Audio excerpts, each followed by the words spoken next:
The following was written by David Pilgrim, a curator at the Jim Crow Museum, in November of 2005, and I found it posted on the Ferris State University website. In May 1851, Dr. Samuel A. Cartwright, a Louisiana physician, published a paper entitled Report on the Diseases and Physical Peculiarities of the Negro Race. The paper appeared in the New Orleans Medical and Surgical Journal, a reputable scholarly publication. Cartwright claimed to have discovered two new diseases peculiar to blacks that he believed justified enslavement as a therapeutic necessity for the slaves and as a medical and moral responsibility for their white masters. He claimed that blacks who fled slavery suffered from drapetomania. In his words, drapetomania is from drape tease. A runaway slave is mania mad or crazy. It is unknown to our medical authorities, although its diagnostic symptoms be absconding from service, is well known to our planters and overseers. In noticing a disease that, therefore, is hitherto classed among the long list of maladies that man is subject to, it was necessary to have a new term to express it. The cause, in most cases, that induces the Negro to run away from service is as much a disease of the mind as any other species of mental alienation, and much more curable as a general rule. With the advantages of proper medical advice strictly followed, this troublesome practice that many Negroes have of running away can be almost entirely prevented, although the slaves are located on the borders of a free state within a stone's throw of abolitionists. End quote. It was common in the 1840s and 1850s for pro-slavery advocates to claim that blacks benefited from being enslaved to whites.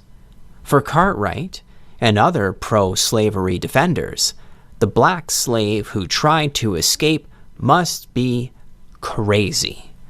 The uncontrollable urge to run away was a symptom of the mental disorder. Later, Cartwright would argue that drapetomania could be prevented by beating the devil out of them. Amputation of the toes was also suggested. Cartwright also described another mental disorder, dysesthesia aethiopica, to explain the apparent lack of work ethic exhibited by many slaves. The diagnosable symptoms included disobedience, insolence, and refusing to work, and physical lesions. What treatment did Cartwright suggest? Put the patient on some hard kind of work in the open air and sunshine under the watchful eye of a white man. What is my opinion of drapetomania and dysesthesia aethiopica? They were examples of scientific racism, racist propaganda masqueraded as objective scientific inquiry. The desire for freedom is not pathology. The unwillingness to work for the slaver is not a disease. The goal of the scientific racist was, and remains, the defense of a racial hierarchy. Cartwright was, unfortunately, not the last scholar to use science, or more correctly pseudoscience, to rationalize or justify the subordination of Africans and Americans of African descent.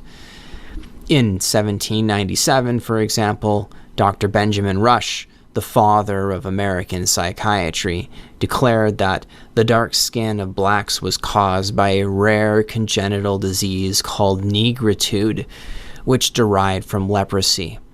The only cure was to turn the skin white.